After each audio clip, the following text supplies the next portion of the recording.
All right, 2 minutes, and we're getting started.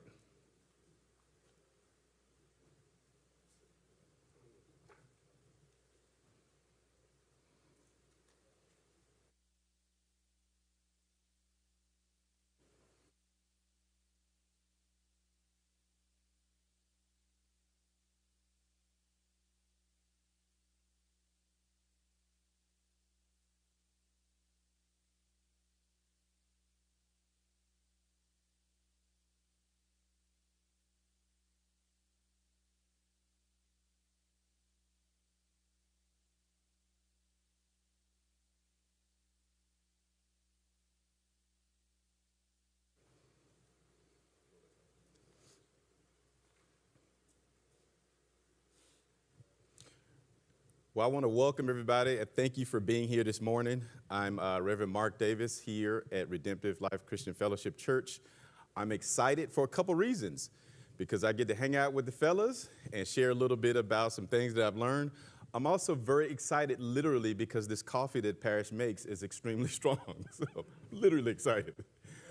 So today we're going to be talking about empowerment, about men and really the blueprint of how to get the things we want in life. So I really enjoy presenting this particular workshop because it provides us the opportunity to really pour into ourselves and really have some opportunity to kind of keep it real with ourselves to say, where am I going in life? What is it that I want in life? And where am I going in life? So today, as the subtitle says, is the blueprint to getting what you want in life. So I have a question before we dive into it.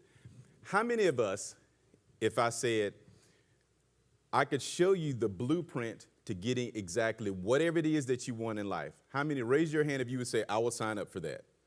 If I would show you the blueprint to get whatever it is that you want in life. I get excited because I really believe this and is not only I've benefited from this, but I'm really passionate to share this type of thing, the principles that we're going to be learning today. The reality of the fact is that 90% of people, if they've given the blueprint, 90% of the people won't follow through. Only 10%, research says, will actually follow through with the blueprint to getting what we want in life, or these called blessings. So today our outcome is to give you the blueprint, but really to push you out of your nest and to really help you to understand the principles of how we get what we want in life. So we're going to be spending some time looking into ourselves. We're going to be sharing some stuff with your neighbor, so everything that is discussed in here stays in here, but also is really about how to get from where we are to where we want to be in life. That's the key.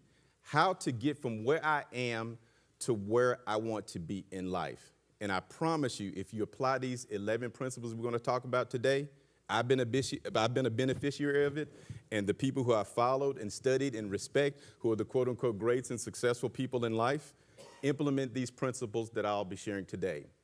So I'm also going to be sharing a lot of resources. That's why you got a journal, you got a pen, and you got index cards, because we're going to be putting in some work today. So you're not going to listen just to me run my mouth for 90 minutes.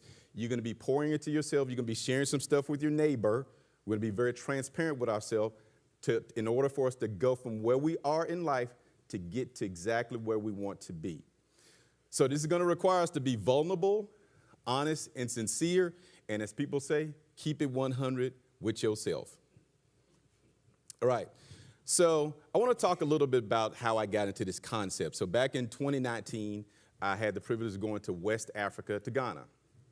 And so one thing that I was really inspired and fired up was the fact that I went with about a group of 24 other clergymen and women.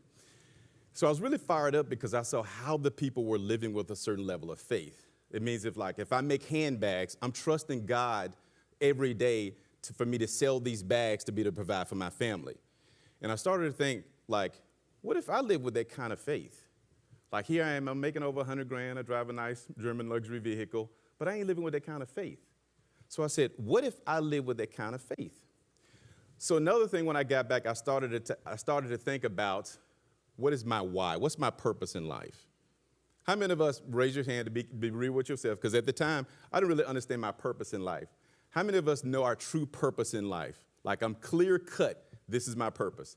The reality of it is, not picking on because we're here to learn today, we're here to share. Most of us don't. And at 45 at the time, I didn't know why. I was working, making good money. I'm going to the bank, as they say, every other Friday, making good money, looking good. But I really wasn't living in my purpose. And so God started to talk to me, and I shared with my pastor. He laughed when I said I quit my job. He actually laughed, y'all, when I said I'm quitting my job, because it was about finding my purpose and being on my way to my purpose. So today's workshop is really about you. It's not about me. I'm going to share many principles that I've been a beneficiary of, and I've learned from other people who get what they want in life. And it's not an arrogant thing. It's about, I want to share these principles to inspire you to say, to understand the fact that you can really get what you want in life. That's what inspires me to do this, because, again, it's not about hogging up all the success and things by myself. It's about sharing the knowledge so we can all benefit from it. So it's about you. So I want you to answer this question. You can be transparent. You ain't got to look at your neighbor, as we say in church. Would you say that you're currently fulfilled with your life? At 45, I wasn't. I wasn't fulfilled with my life. Made good money. I was doing very well. I wasn't fulfilled. How many of us, knowing to yourself, are you currently fulfilled with your life? The second question is, are you excited about the day the minute you wake up in the morning? Like, you get up, I'm excited, I'm fired up, I'm living on purpose. The third question is, I want you to ask yourself this: have I ever seen the best version of me? Have I ever seen that? So I started asking myself these questions years ago, and I said, I haven't. Man, what would the best Mark Davis look like? I love to see that version of him. But I do believe all of us deserve the opportunity at least once to see the best Glenn Thomas, the best, at his peak, the best, on top of his game, the best.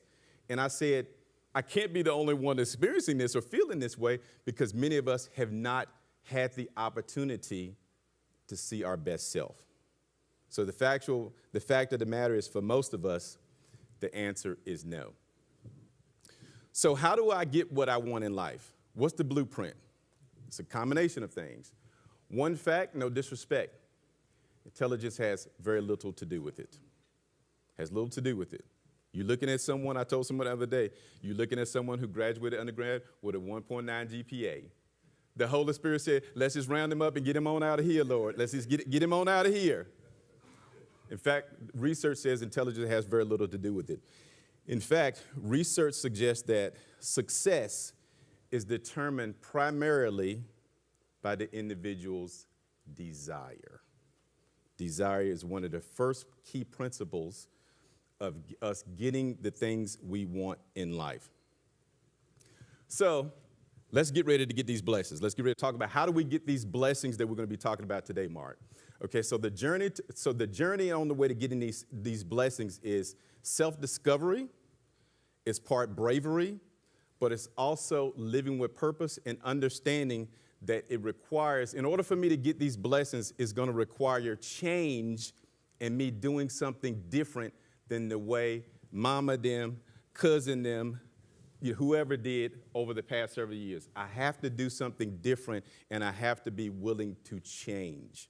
How many of us want to grow, whether it's financially, spiritually, whatever? I heard this years ago. There is no growth without change. So you can't grow unless we're willing to change and do something different. Now, we know the definition of insanity is doing the same thing, James, and expecting something different to happen. So we're not going to operate in insanity.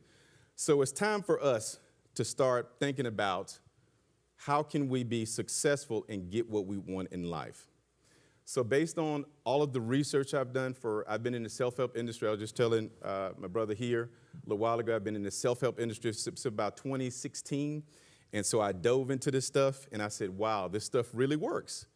Part of my inspiration is to share these things because I've been a quote-unquote beneficiary and successful person by implementing these principles, all research-based, and I will share these concepts with you.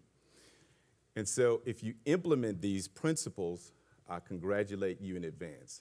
So beginning right now is going to take some work. We're here to fellowship and enjoy, but it's really about when you leave, you should be on your way to these blessings. If you want it, it's there. We're going to show you how to get it. All right, so the first thing, principle number one, we're talking about, all right, Mark, I want to know, how do I get what I want in life? Let me ask a quick question first. How many of us, I want to do a little pulse survey here. How many of us think we can make 500 grand within the next couple of years? Raise your hand. Okay. That's an average about 15, 20% of the audience says, I think I can make 500 grand in the next couple of years. So I'm going to rewind for a second. I'm going to rewind. All right. This is 2023. I'm going to give you an example. How many of us have heard of Andrew Carnegie? Carnegie Hall, New York. All right. Andrew Carnegie was a steel titan in the early 1900s. So I want you to put this in context for those who said, I think I can make 500 grand in the next couple of years. I want you to put this in context. How many of us have any type of formal education? Raise your hand. Any type of formal education, vocation, whatever. That's most of the room. All right. But a small percentage said, I don't think I can make 500 grand. So let's rewind back to 1908. Okay. In 1908, this man is worth hundreds of billions of dollars in 1908 with zero formal education. So you mean to tell me all these smart people in this room, you can't make 500 racks with all your education? Guess what the difference is? People like him and other people like, Henry Ford and other people said, all right, we can't just die and leave these principles. We can't go to the grave and not share some of these things. And so they started coming out with books like Think and Grow Rich, who the author, Napoleon Hill, hung out with people for 29 years. And I'm going to paraphrase today, if that's okay with y'all. I'm not going to be as formal. This how we get it, bruh. This how we get it. This is how, you mean, okay, you can't make a couple hundred racks in 2023, but they getting hundreds of billions in 1908, but you can't make a couple hundred grand. The difference is that they knew how to access the money or to access the blessings. That's the difference. That's what we're going to be talking about today. It's all about how to access it. The blessings and the abundance is out there. Most of us just don't know how to get it. So we're going to talk about how to access it today. So the first principle I want you to understand, on the way to getting what we want in life, the people who get what they want in life are what we call gratitude practitioners. So in other words, they're grateful. So beginning today, if you're serious about getting what you want in life, you're serious about these blessings, we're going to implement each of these 11 principles, all right, beginning today. So the first question is, I want you to think about, what am I grateful for? So we're going to take a couple minutes in between each principle. You're going to pick a partner next to you, and you're going to share. You're going to have some to-dos, and we're going to go on to the next principle. Because you said you're serious about getting the things you want in life, whether it's money, health, finances, whatever it is. The abundance is there. Now we're about to learn how to access it. So first exercise is, I want you to pick your partner. I want you to first do this. I want you to write down, you got a journal, I want you to write down 10, preferably 20 things that you're grateful for. You got 2 minutes to do it. Write down 10 to 20 things that you're grateful for. When you're done, I want you to switch with your partner. I want you to share, and we're going to move on to principle number 2. And there's going to be a to-do after this. 10 to 20 things that you're grateful for. We're starting right now. We're not waiting till Monday. We're starting right now. We're on the way to getting the things we want in life. So I'll give you an example. In 2021, October, I had the privilege of myself and 23 other people around the world got the opportunity to spend a week with Jack Canfield. How many of you know who Jack Canfield is? All right, the author of Chicken Soup for the Soul, worth about $60 to $70 million. So when Jack Canfield said, we do these type of things like this, bruh, this how we get it, I can't write fast enough.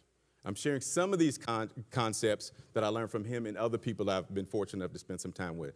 So 10 to 20 things that you're grateful for right now.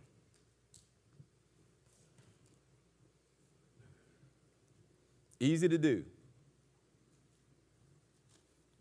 10 to 20 things that we're grateful for.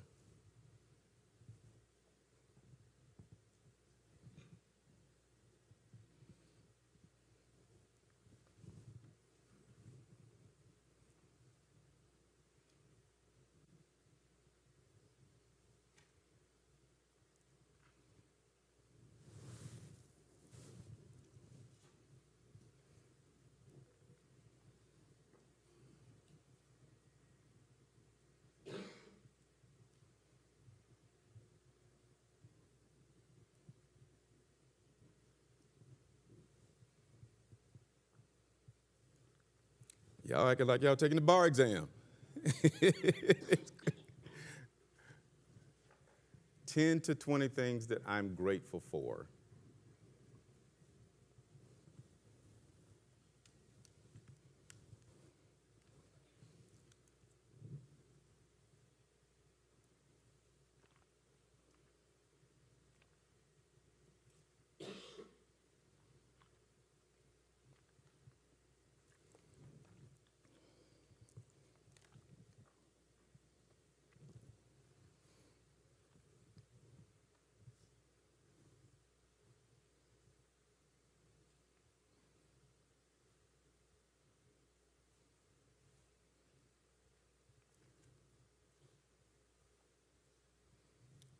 Raise your hand if you got 10. All right, raise your hand if you got 20. Keep pushing. Easy to do once you get into the flow of it.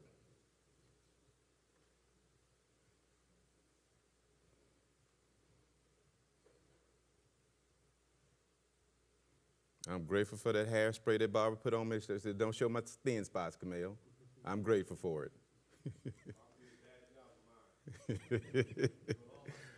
I'm grateful for this rain. Watch this piling away. I'm grateful for the fact that I can see, I can walk. I'm grateful for the fact I can talk. I'm grateful, as my pastor would say, I'm in my right mind.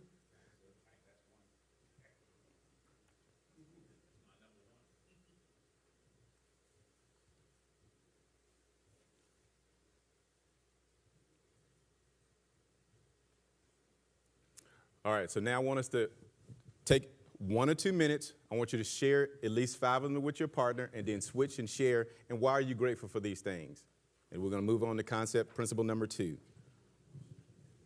We keep it at 100. Keep it at 100.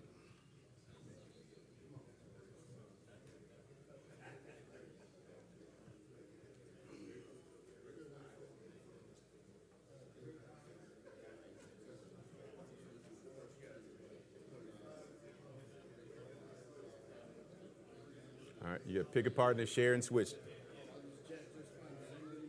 No, y'all can work with each other. It was fine. Either way.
All right, switch partners. Switch.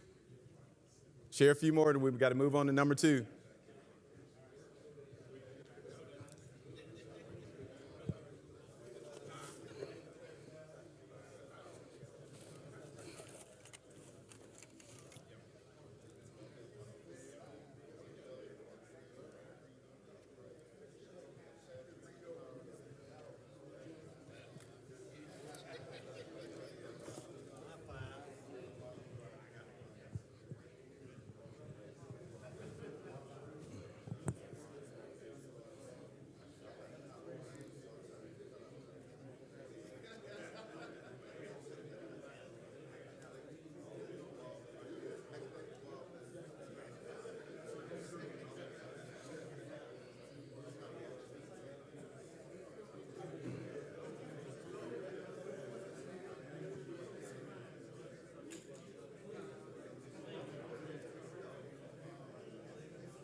One more minute, we'll move on to number 2.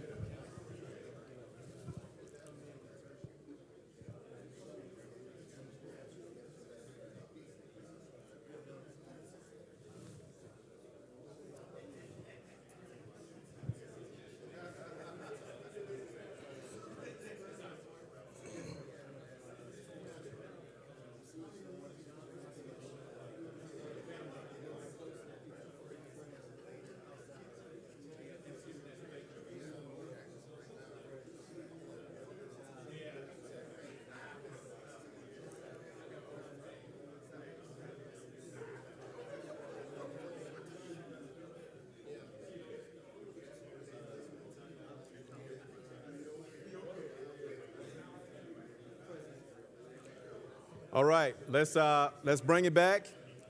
And so this is your to-do. This is your to-do for principle number 1. You got homework. You got to start this right now. There's no excuses. All 11, if you in, you got to do everything right now. So beginning tomorrow morning, this is your to-do.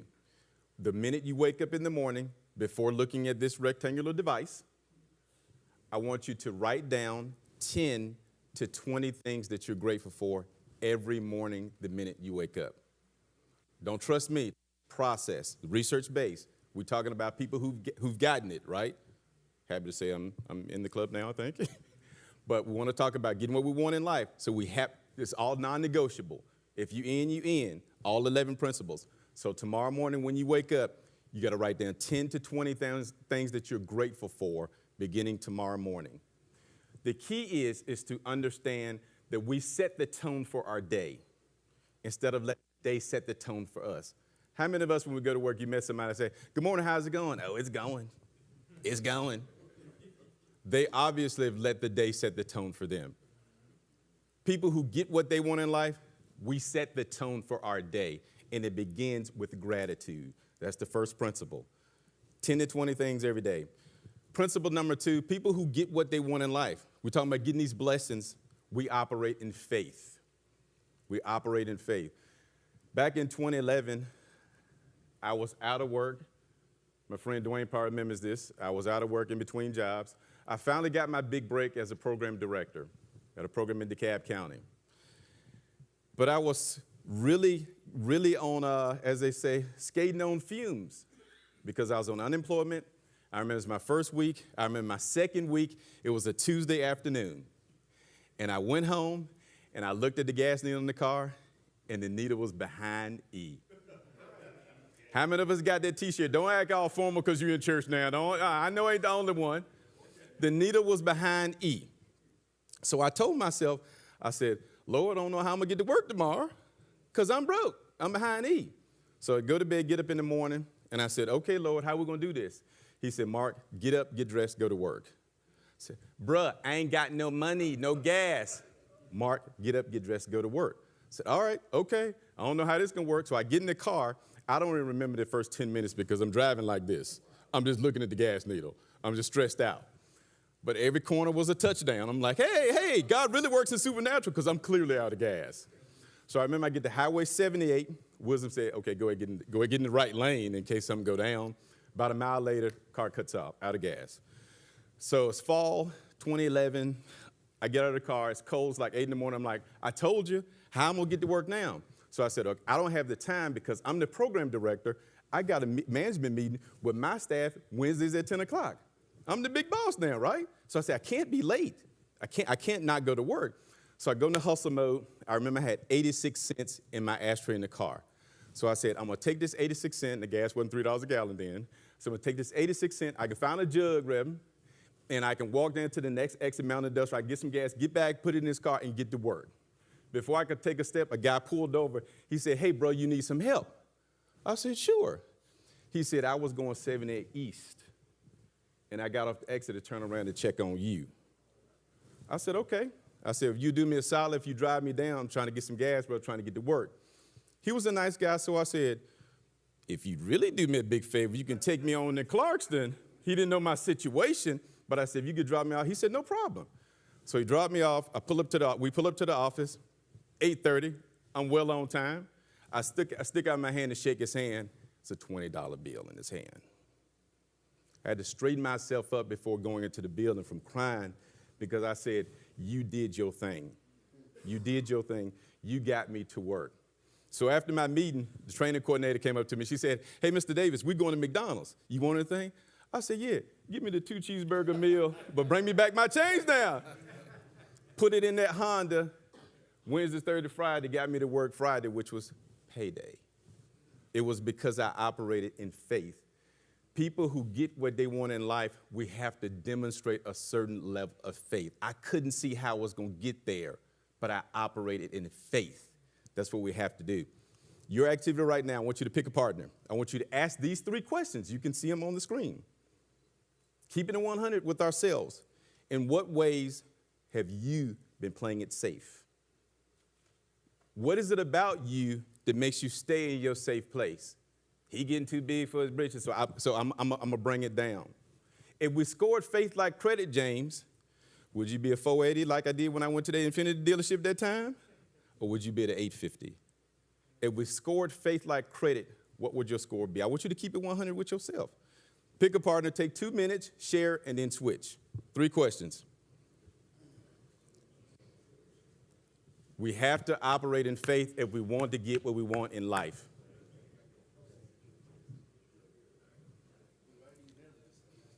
You can share, you can talk it. Yeah.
Brother Sam still here? Sam, yeah. Just tell him don't.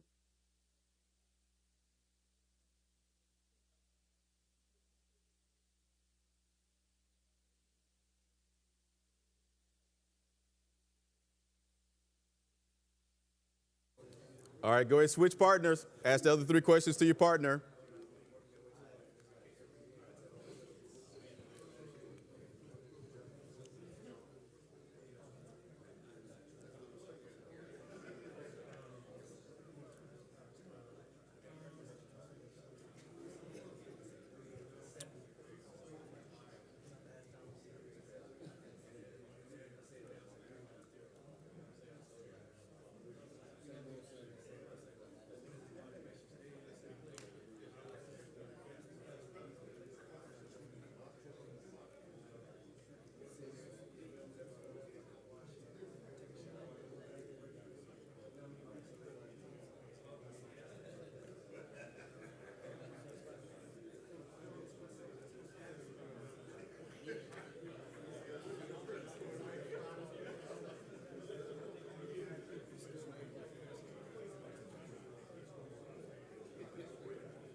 All right, 1 minute.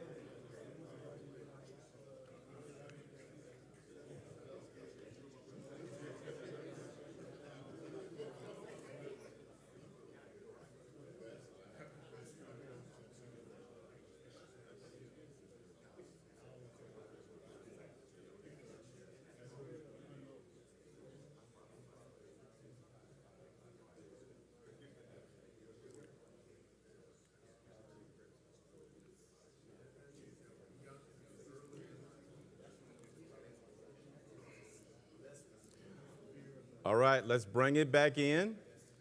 So I'd love for a volunteer to, if you feel comfortable, to share. I want to hear what these scores are. Now, I told y'all, for real, I was at a 480. I went to the Infiniti. They said, Jesus is going to have to co-sign for you get something up in here, brother. But my faith is really, I'm about at 800 right now. Faith is like a muscle. You have to exercise it to grow. I've been through some things recently. I said, the Lord said, you are beginning to doubt me. And I said, that's true. Help me elevate my faith. We have to go through some things to elevate our faith, but it's about trust. Who wants to share? What's your faith score? Dimitri.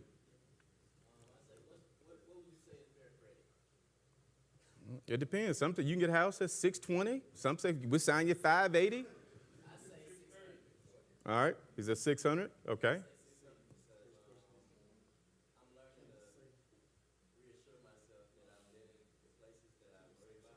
Okay.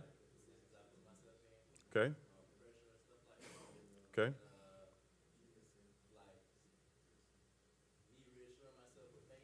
Okay. All right.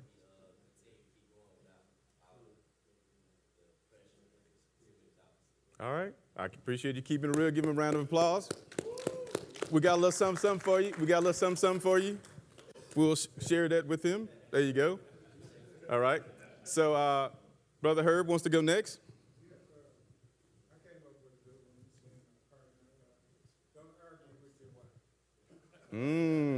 Okay.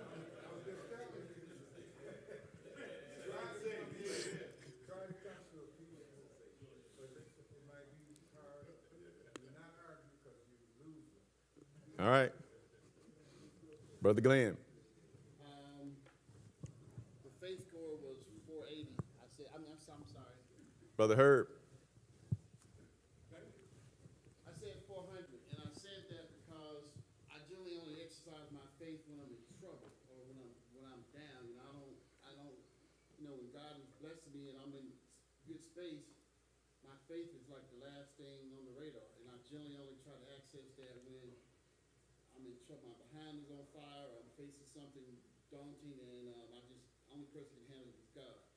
So that's why I say it's so low, because it's shit like a muscle. I don't exercise very much. I've been blessed, and it's almost like I try to stay out of it. I try to stay out of those situations that I have to call on my faith. I don't want to be broke. I don't want to be out of gas. I don't want to be hungry. So I do everything I can to stay out of that place, which also affects me, my faith dwindling and not being exercised and puffed up, because I'm not using it. We appreciate you keeping it real. Give him a round of applause. A little something, something for you, Brother Glenn. Bam. So the question we must ask ourselves each day before we move on to principle number 3 is, what changes must I make to implement or increase my faith? Some of us, we haven't activated. Some of us, we need to increase it. Some of us, we just need to implement our faith. That's number 2. Principle number 3, people who get what they want in life, they have a written plan. How many of us, we're in a safe space? How many of us have a formal written goals plan for our life? How many? Raise your hand. We're keeping it 100, it's okay. It's about the average. We got about a 20, 25, 30% of the audience have their goals and life plans written down. I want you to think about it this way. I'm here to love on you, but we're keeping it 100. We're men. We can take it. So when we don't have a written plan for our life, it's just like we're a ship out in the sea and there's no rudder. We're blown this way, we're blown this way. In other words, how many of us got a cell phone with a GPS or a GPS in our car? How many of us have it, by show of hand? Okay, everybody. The GPS is useless unless you hit set destination. Myself formerly included. Many of us are walking around in life and we can see I'm on Highway 78. We can see I'm on Pleasant Hill Road. We can see I'm on Mountain and Drosser, wherever that is. But we haven't set a destination. So how can we expect to get the blessings, if you will, or the things that we want in life if there's no set destination? So we have to set a destination. So I want you to think about this right here. A couple of tips. We have to begin to think and visualize the things that we really want in life. Here's your exercise. You have some goal cards with you. They're index cards, but we call them goal cards. I took that term from the late Bob Proctor. A goal card is just a card with your goals on them. I have a lot because I asked God for a lot. We serve a big God. So your exercise, I want you to take about 5 minutes on this one. I want you to take 3 index cards for yourself. I want you to write down 3, no more than 5 of your life goals. What is it that you want in life? Here's a couple tips. If you think you can figure it out, you're dreaming too small. It's not your job to worry about how it's going to happen. It's not your job. If you know how you're going to figure it out, I think I can make 120 this year, you're thinking too small. A friend of mine told me this a while ago. He said, Mark, you need to repent. He said, you need to repent. I said, why? He said, because you need to repent tonight, because you've been putting God in a small box. You've been saying God is this small. You asking for this much when we serve a God who can give us anything we want. Why are we trying to ask for the fix for the raggedy car? Just ask God for a new one. We think too small. Right there in this resource is a book called The Magic of Thinking Big by Dr. David J. Schwartz. The Magic of Thinking Big. Don't trust me, trust the process that I'm talking about today. The magic of thinking big. We have to think bigger. A few of us raise our hands and say, I think I can make 500 grand. That's our subconscious mind telling us what we can or can't do. 3 to 5 goals. If you know how you're going to figure it out to do it, you're thinking too small. When we really putting down our life goals, they should excite you and scare you at the same time. Like, Lord, if you did that, that'd be off the chain. I mean, that would be crazy. If you could do that, those are the type of goals you need to put down. But God tells us to be specific also. So if you want that sister, James, she got to be fine. She got to have a job. She got to be good with kids, right? He putting that down on his gold card. But when the Lord sent it to you, when she got them MC Hammer toes, don't say nothing. That's what you asked for. You want specific enough. You want specific. So we have to be specific with our goals. Many of us, many men, we say, I want to make a lot of money. I want to live comfortably to take care of my family. You're not specific enough. You have to put a specific number. I want to make $250,000 by December 31st, 2024. That's a specific targeted goal. I don't know how I'm going to do it. That's a big goal. Write it down. I want you to be thinking about that. I want you to write in this other free resource. Got this from Bob Proctor, again, late Bob Proctor, self-help guru. The book called You Were Born Rich. It's a free PDF. So when I did the exercise that the book told me to do, it says if you want a certain amount of money, write down that annual figure. But write a budget to see what you're going to do with your money. Write a budget to see what you're going to do with it. So I said, I'm a X amount. I like luxury cars, so we're going to have a nice car. I'm going to give my mama this. I'm going to tithe on it. I'm going to do this and this. And I set up a budget. The following year, I beat it by $30,000. Resources. Pay attention to the resources. All right. So take 3 to 5 minutes, 3 to 5 goals of your life. What is it that you want? Don't worry about, again, it's not your job to figure out, well, how is that going to happen? It's not your job. 3 to 5 goals, be very specific. Now, for this one, I'm not gonna suggest that you share with your neighbor. I'll be honest. The things that's on my gold cards, honestly, ain't for everybody to know. Because guess what? Everybody can't handle where you're going. I heard a pastor say years ago, some people can't handle your anointing, so they don't need to know what you're up to. They don't need to know your grind. They don't need to know it.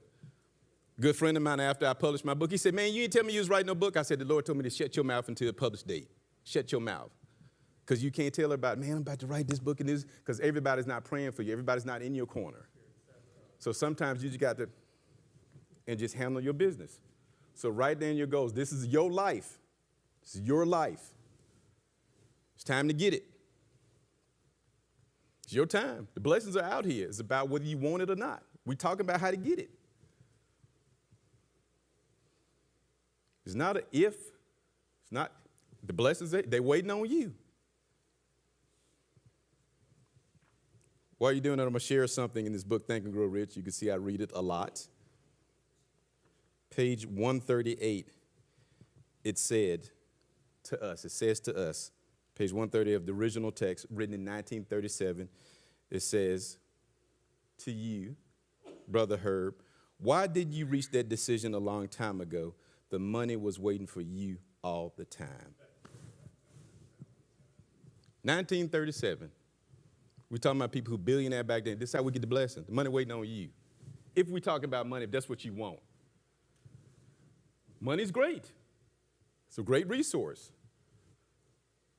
Be comfortable, take care of your family, do what you want to do. You can wake up saying, I want to live like I want to live. I'm excited about the day when I wake up. The blessings, the abundance is here. 3 to 5 goals.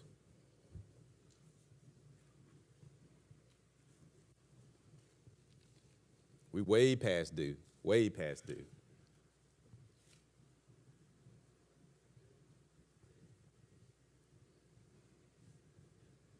I got tired of being broke. I said, I'm jumping into the self-help thing. I said, I'm going to give it a shot.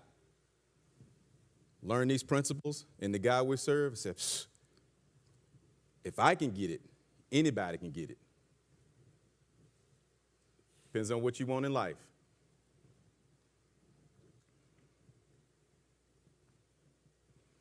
I heard this saying by the late Bishop Miles Monroe. He reminded us, he said, both the beggar and the billionaire have 24 hours in a day. How do you want to spend your time? Both got 24 hours. We got an equal playing field, baby. Equal playing field. A couple more minutes and we'll move on to principle number 4. This is your written plan. This is your life.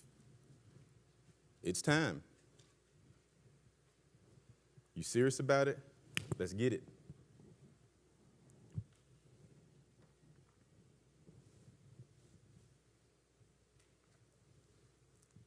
Raise your hand if you have at least 3 goals written down. All right. Let's keep it moving. All right.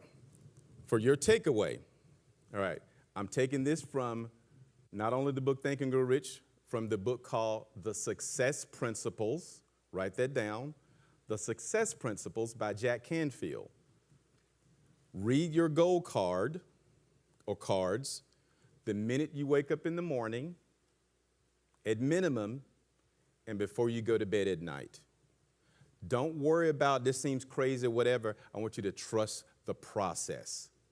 I'll give you an example. I'm going to be very transparent here, and it's about what God does through us. Okay? I want you to write down the name of this YouTube video. It's an interview in 2017 by Bob Proctor.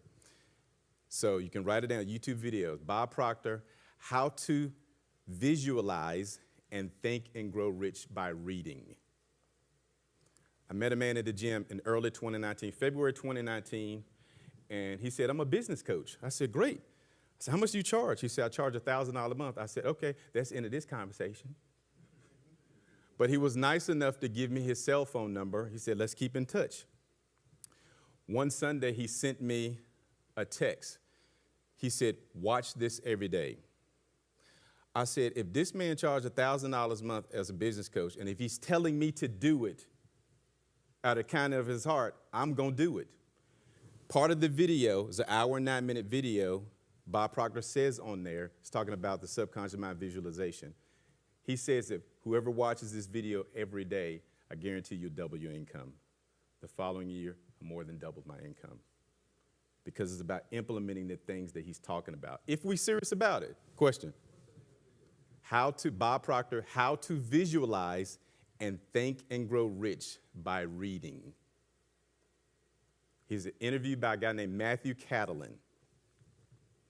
So your job on principle number 3, the minute you wake up, at minimum, I want you to read your goal card or cards and before you go to bed at night. Principle number 4, people who get what they want in life, they have a burning desire. The motivational speaker Eric Thompson said, you got to want it as much as you want to breathe. If you want it. If you want it that bad. Now, everybody know I'm a Laker fan, which is the best team on the planet. But what did Kobe do that was different than everybody else when he got drafted? What did everybody do when they go to draft? They go have a party. Guess where Kobe went? To the gym. That's the difference. It depends on how bad you want it. He desired it a little bit more than everybody else. So people who get what they want in life, they desire it. So you have to think, again, the concept I share, where's your time spent? Remember, we got 24 hours in a day. I want you to think about this right here before we get into your partner questions. You want a certain thing in life, we got certain goals. Many of us have a favorite TV show, right? Raise your hand, let's keep it 100. All right? But think about this, not beating you up, this is saying in true transparency and love. We're spending our time watching people fulfill their dreams, and we're wasting our time not working on our goals. I heard somebody say, well, I ain't got time to watch Game of the Thrones because I'm trying to be on the throne. I don't have the time. People criticize me because 2 years ago I said I didn't watch the Super Bowl. I didn't have time. I had a business proposal to work on. Because I'm willing to right now, because of my desire, I'm willing to live like no one else right now. So later on, by 20 years, you say, he lived like no one else. I'm willing to do that because of my desire. So here's your exercise. I want you to pick a partner, ask these few questions. What is it that you want in life? What's holding me back? And then, why do you desire this? So take a couple minutes, ask your partner that, switch. We'll move on to principle number 5. Desire. You get the book Think and Grow Rich. The original manuscript was written 1937, chapter 1, desire. You can be smart as all get outdoors, but if you don't want it, it ain't gonna never come. I can teach, I can have it all here for you on a tray, but you gotta want it. You gotta want it. And I want these blessings out here. That's me. But you gotta want it. I got tired of being broke. Trust me, I can take $20 and live for a week like a fat cat. And go to Dollar Tree, get them dollar chicken legs and do this, get the rice and this. But we don't have to live like that. Desire for these blessings that's out here for all of us.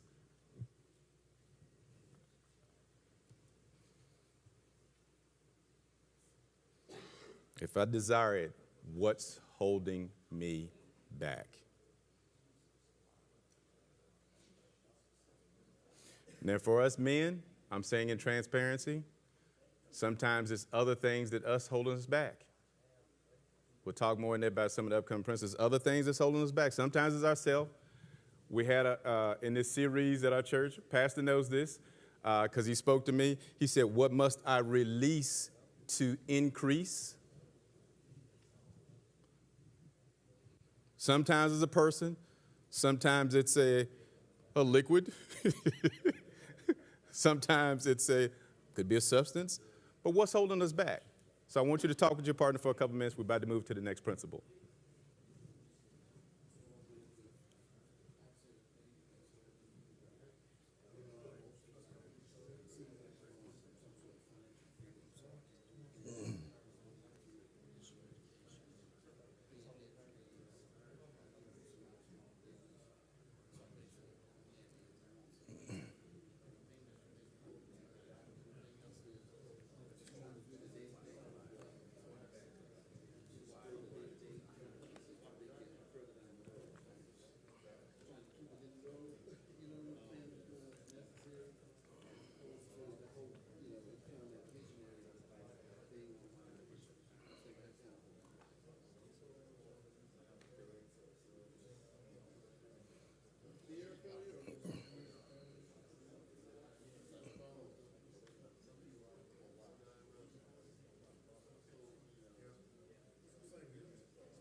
Take one more minute, then we're going to move on to number 5.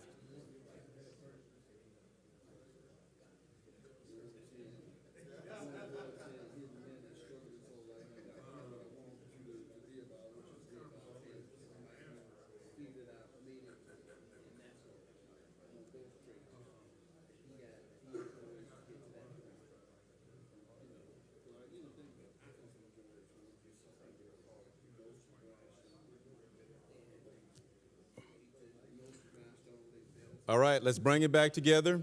Principle number 4, desire. So we've had some dialogue about what is it that I want in life? Why do I desire this thing or these things? What's my desire in life and what's holding me back? I want to share again, going back to the book, The Success Principles by Jack Canfield, as well as the book, Think and Grow Rich. When we talk about visualization, remember part of that title, what I gave you for that YouTube video, was how to visualize and think and grow rich.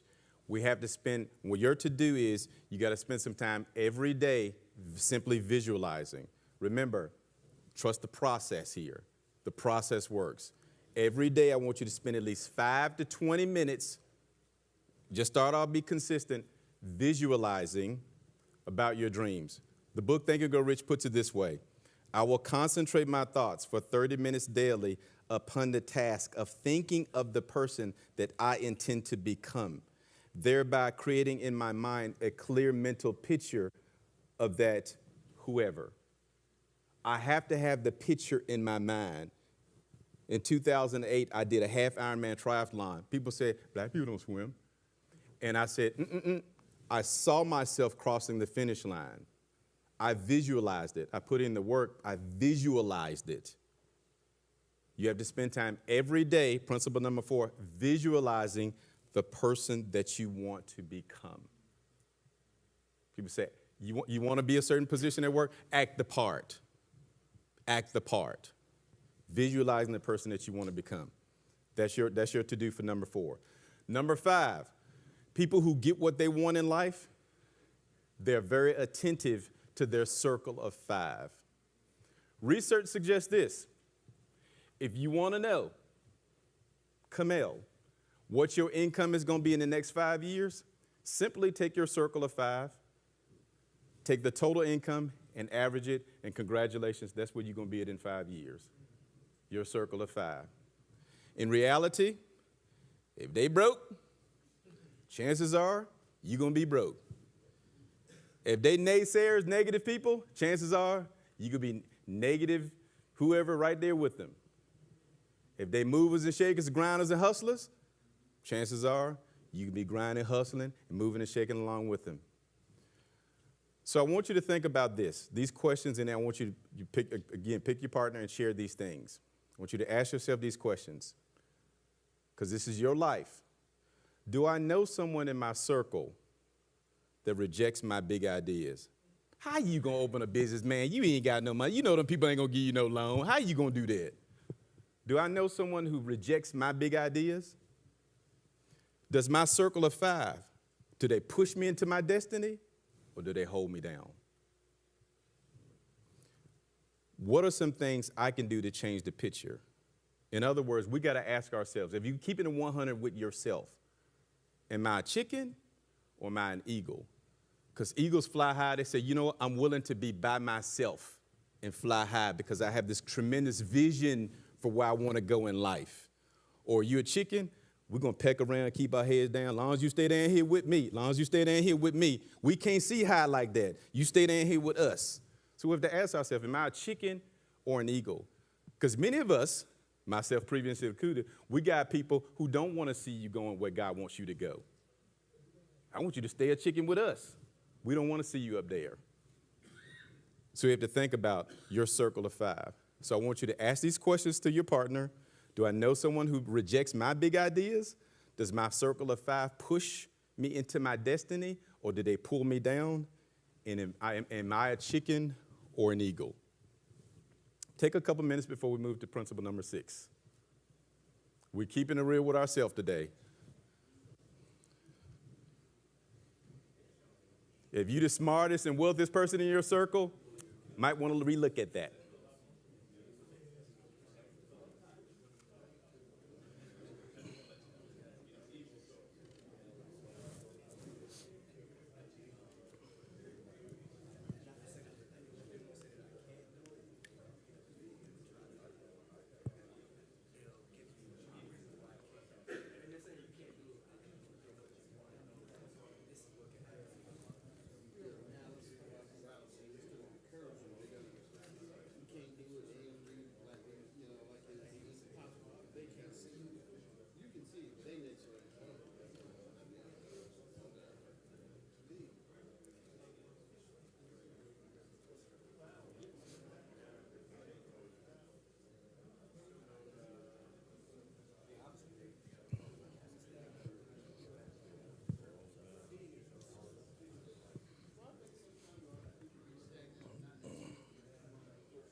All right, switch partners. One more minute. We're going to move on to number 6.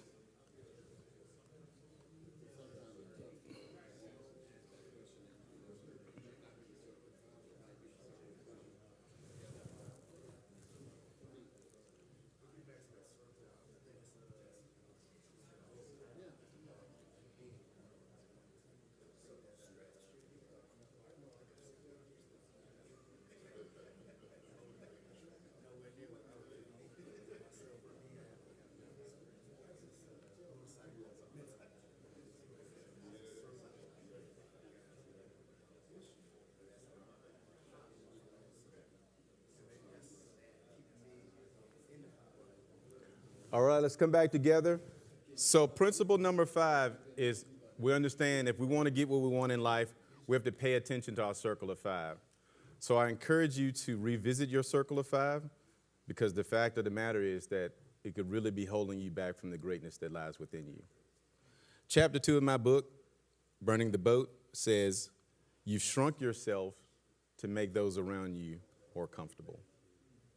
In other words, many of us will dim our light because some people around of us in our circle don't want to see you where God really sees you. So we dim our light. We say, I ain't going to go for it. My boy, he ain't going to go for the job, so I ain't going to go for it either because we boys.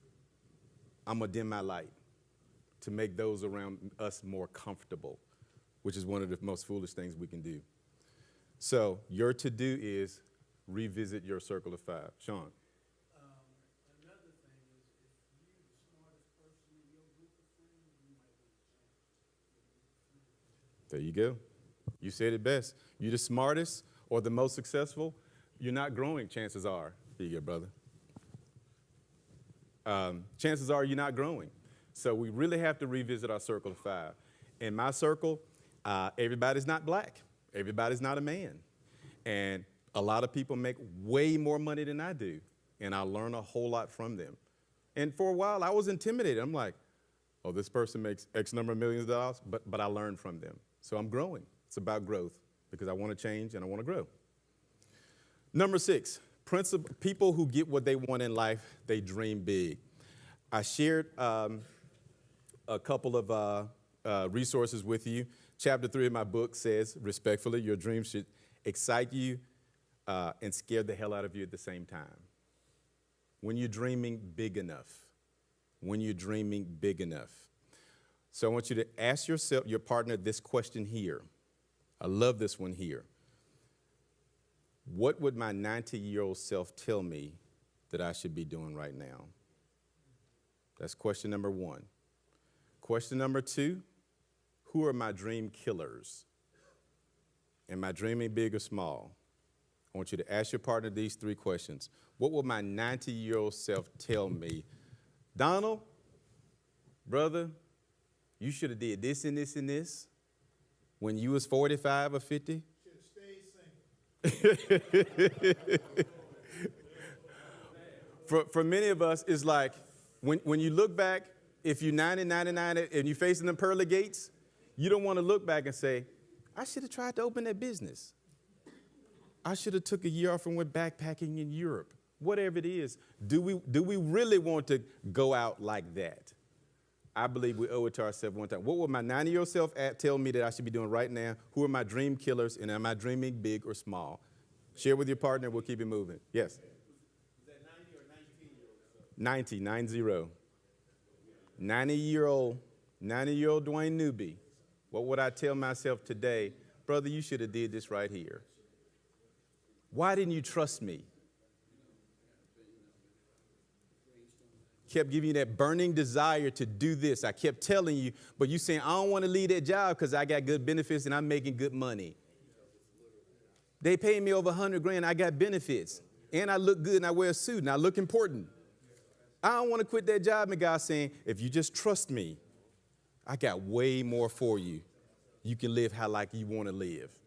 Are we willing to do that? We got to ask ourselves. My 90-year-old self said, go for it.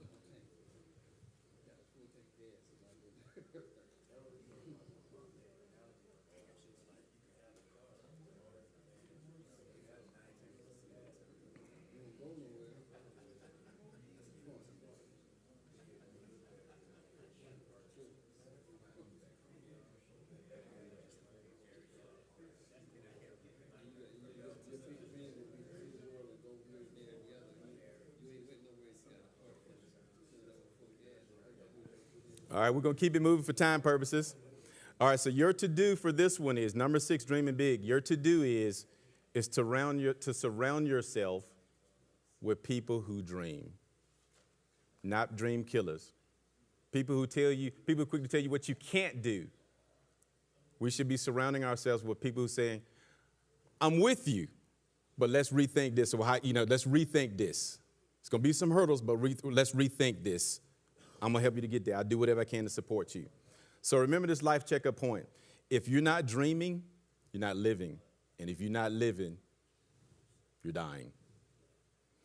Number 7, people who get what they want in life, they understand the power of words. How many of us remember when kids actually walked to school?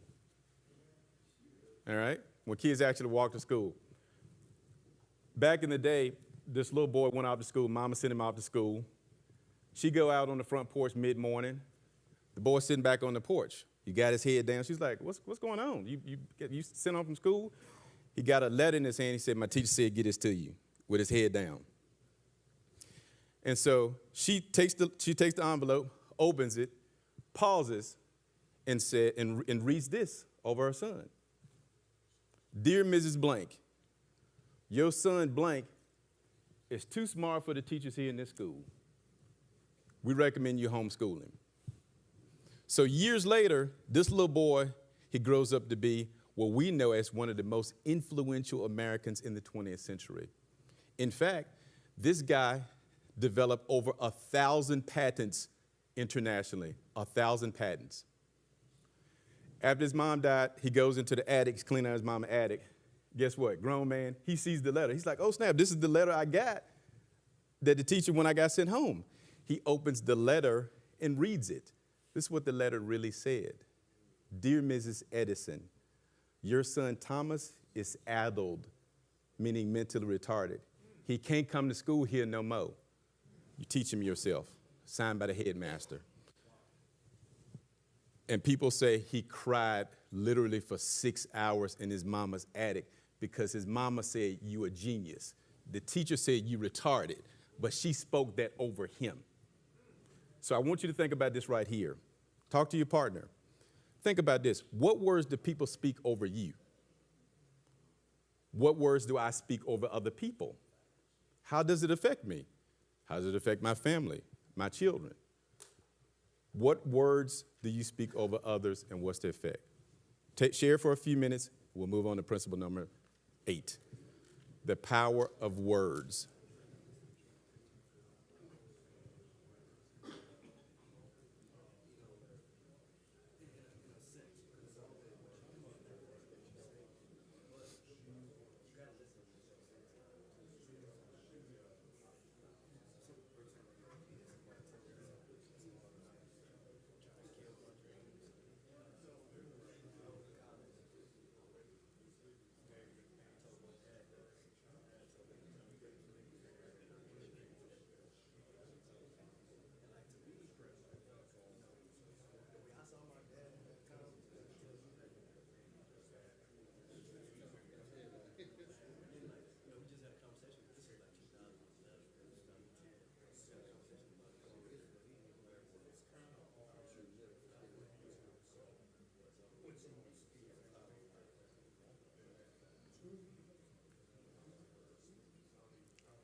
We're talking about the power of words.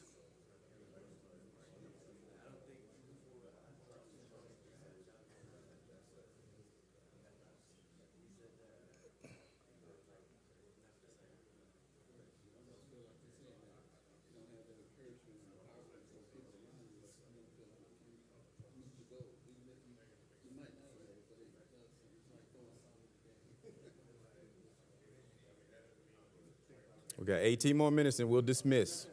Got a few more principles and then we're done.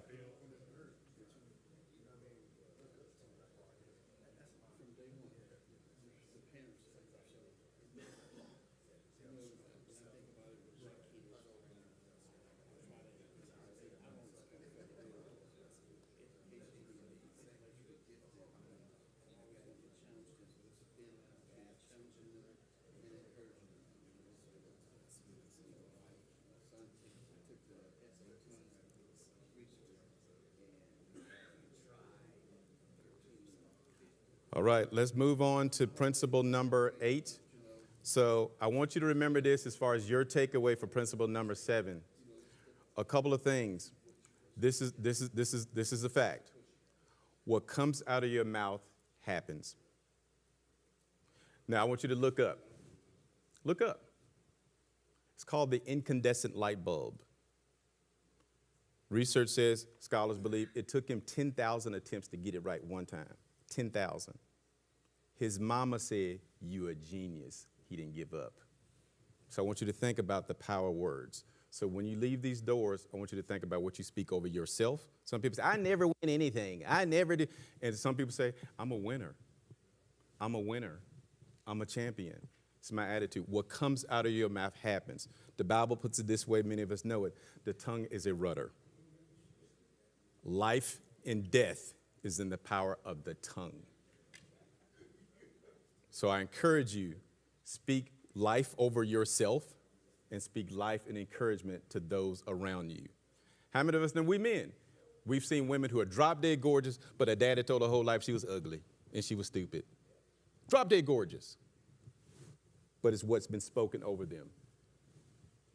The power of words. Number 8, people who get what they want in life simply let their light shine. Chapter 2, I told you again, in my book, it's called You Shrunk Yourself to Make Those Around You More Comfortable. I put it this way. I heard a speaker say this years ago. If people can't handle your knowing they can't handle your light, brother, tell them put on some sunglasses and keep it moving. Don't dim your light for everybody else. Don't dim your light. Let your light shine. Let your light shine. Surround yourself with people who will appreciate the light that God has given you. He's given us all some form of light. Let your light shine. So I want you to think about this as far as a self-analysis to help us really understand how do we get on this pathway to success. We have to value ourselves and our gifts. We have to value ourselves and our gifts. So I want you to think about this and pick a partner and share these couple things, and we're going to move on to number 9. Ask your partner, in what ways do I shrink myself? Or what ways do you shrink yourself? Why? Why do I shrink myself? Many of us do. I've done it. And what would my best self look like? Really? I want you to talk a few moments with your partner. What ways in which do I shrink myself? And what would that best Mark Davis really look like? Am I interested in seeing what he looks like? At least once. Share, we'll switch and move on to number 9.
All right, before we move to number 9, I need a volunteer if you feel comfortable sharing. What ways have you shrunk yourself, and what does your best self look like? Either one of those questions. Who wants to volunteer? I feel like I've always shrunk myself. I gained a lot of attention in school because my first name is King. So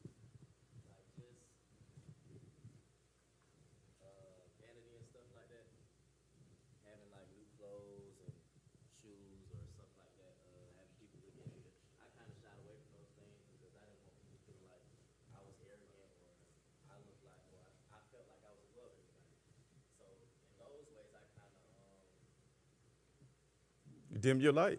Yeah, but I'm growing out of that. I'm starting to take it and just let it be with myself. Like, All right. don't look at others and their opinions. I'm starting to just grow, and I kind of do look at others because that's kind of like motivation to hear what people think of me or what they see from me. And I'm just learning to grow with that. Let your light shine, nephew. Give him a round of applause. Who else? My biggest thing is I shrink myself by being lazy. And the reason, and I give myself the excuse for being lazy because I need a reason. I gotta have a reason. So I come up with different reasons to say, okay, I'm not gonna do this today, I'm not gonna do that today. Because I've been keeping myself at a certain level. If you were to knock out the excuses now, you gotta do it. So you self-sabotage yourself by coming up with reasons not to. My best self looks like a better version of what I used to do. Now, I ran 4 schools in New York for the past 10 years, and I ended up losing the job because of the vaccine mandate. But a better version of myself is to continue doing leadership development for young people, but just in another capacity. That's what a better version of myself looks like. There you go. Appreciate you, brother. Principle number 9, people who get what they want in life, they take care of themselves. And that means physically, mentally, emotionally. Someone told me this years ago, and I'll never forget it. He said, Mark, go where you're celebrated, not where you're tolerated. And I would dare to say, many of us men, we either have been or may currently be in circumstances where we're tolerated, we're not celebrated. In order for us to get to where we want in life, get these blessings, we have to be with people who celebrate us and not tolerate us. Delta Airlines puts it this way, Pastor, every other week when I get on, put your oxygen mask on first if something go down, Mark. We try to worry about everybody else, helping this. Let me help this person do this. Let me do this and this and this and this. When my cup is empty, put your oxygen mask on first. You got to take care. You got to handle your business first. So I want you to ask your partner this, and we'll move on to number 10.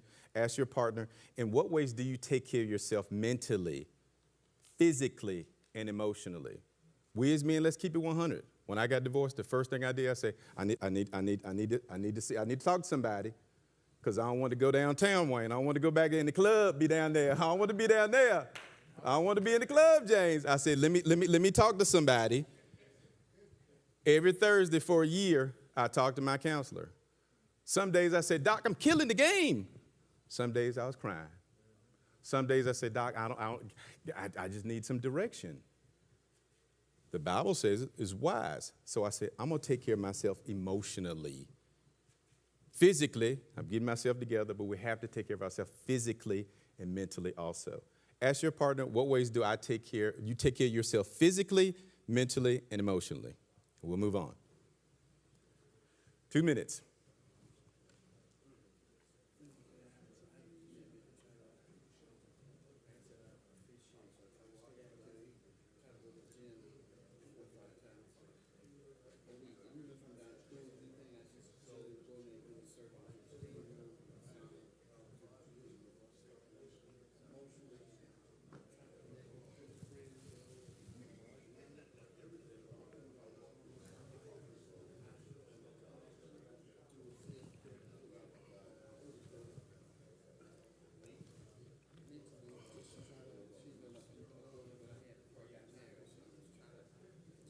Less than 5 minutes, we're done.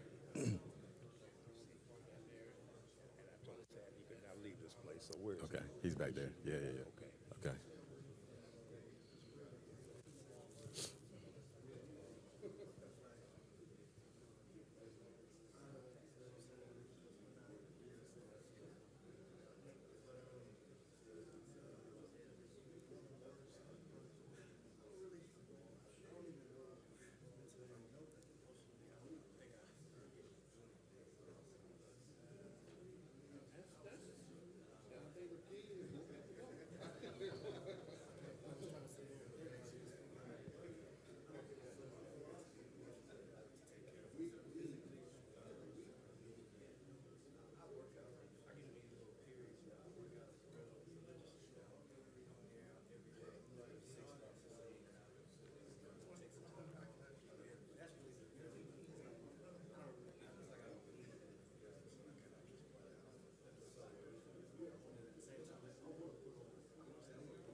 All right, for time purposes, let's transition. We got 2 more principles, and then we'll conclude in just a moment. So here's your takeaway. Men, your takeaway, I want you to spend at least 5 to 30 minutes every day by yourself, for yourself. You can carve out 5 to 30 minutes every day by yourself, for yourself, doing something just for you. We are robbing ourselves if we don't get to know ourselves. Now, here's the thing. Some people are going to say, you selfish because you're doing this and this. I recommend a book called Sacred Selfishness. Sacred Selfishness by Dr. Bud D. Harris. Sacred Selfishness. And it will help us understand the importance of spending time with ourselves and not trying to satisfy everyone. We got to take care of ourselves and spend time with ourselves. Number 10, question or comment? Yes, sir. Comment is, for me anyway, that's one of the reasons why we should be very careful who we share our dreams. That's right. Even people who say that they love you can hurt you. That's right. And so, thank you. And words are powerful. Yep. A wife can, excuse my language, de-ball a man. We're keeping it 100. It's about what we want in life. And we're not telling them to go sign a bunch of papers when we leave here. But we really have to think, what is it that I want in life? If I want the blessings, I want to see my best self, I have to make some decisions. And we have to be real with ourselves, and we have to own it. I have to make some decisions. What does God want me in life? And the cast around me, or lack thereof, are these people helping me to get there? We have to own it. Question or comment? Okay.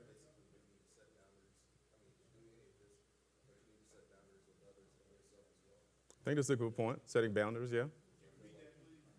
He said setting boundaries is important.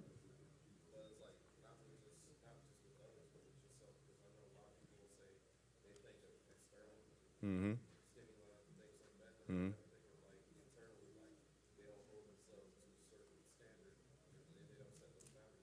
Good point.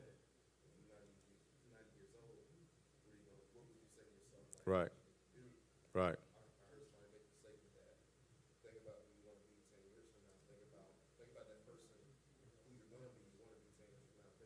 That's it. Exactly. Exactly. Exactly. Appreciate your comment, brother. All right, let's get ready to move into our final principle. Next up, final principle. People who get what they want in life, they understand this. They understand this concept right here. I want you to write this on one of your gold cards in 1-inch print. I'm taking this from Bob Proctor's book, You Were Born Rich. A quitter never wins, and a winner never quits. Going back to the book, The Success Principles, whatever your dream is, I promise you, it's a guarantee. This book right here says it's like an insurance policy to getting what you want in life, whether it's riches or whatever that is. The key is you have to have the mindset, quitting is never an option. Now, I will be transparent with you. There's times I've had snotty nose, crying, cussing conversations with God, but I said, I ain't quitting. I ain't quitting. I ain't quitting. I left this church one time. I've shared this with Pastor before. Left the church one time. I was fired up. It was a Sunday. That's my Sabbath day. I said, I'm going to clean up this little apartment. I'm mad. I said, man, I'm doing all this and this. I'm mad. Snotty nose, I'm crying and cussing. God said, it ain't going to always be like this. But it's okay. Quitting is never an option. As I said before, Eric Thomas says, you got to want it as much as you want to breathe. Sean. I even got one that's even better. Winners focus on winning. Losers focus on winning. Amen. Amen. He said, winners focus on winning, losers focus on winners. All right. Our last principle is number 11. It's our attitude. People who get what they want in life have the right attitude. Have you ever paid attention to people who are extremely wealthy and their attitude is so polite and positive? where people who we know, keeping it real, got a stank attitude, always got challenges and issues. I believe, this is a quote from me, life brings us exactly what our attitude is. It's called the law, a friend of mine in Chicago, Gopi Nair, it's called the law of reciprocity. Maya Angelou says, if you don't like something, change it. If you can't change it, change your attitude. That car was driving slow this morning. I said, all right, I'm not going to have an attitude. Maybe they're keeping me safe from an accident, Lord. Change your attitude. Oprah put it this way, a person can change his future by merely changing his attitude. And I have a reflective question for us. How does my attitude impact my life in a positive or negative way? And last question that we must ask ourselves, what attitude adjustments can I make regarding my family, my job, and the man in the mirror? I'm going to share this poem, and then I want to give a couple of acknowledgments, and then we will dismiss. Question in the back of my book says, what are you asking life for? So we started at the beginning of this workshop. We said, hey, we can get whatever you want in life, but I want us to think about this poem written by Jesse B. Rittenhouse. I bargained with life for a penny, and life would pay no more. However, I begged at evening when I counted my scanty store. For life is just an employer. He gives you what you ask. But once you set the wages, why, you must bear the task. I worked for a menial's hire, only to learn, dismayed her, that any wage I asked of life, life would have paid. So I want you to think about, what are you asking life for? It's going to pay you. Thanks for having me, guys. God bless you. A couple of resources that we talked about that are on the screen right now. Wayne, if you want to come up, we want to just take a moment to give some special acknowledgments before we dismiss. You can bear with us for one moment. We want to just celebrate a couple of folks. We'll celebrate a particular member of our Ironman ministry, and we had a little competition. Whoever the Ironman who invited the most people, we got a little competition. We're going to acknowledge that person. Do you know who that is? Yeah, we don't know who it is just yet, so I just want to make sure that everyone signed the sheet on attending today's session. Who has not signed the sheet? Okay, sir. Okay.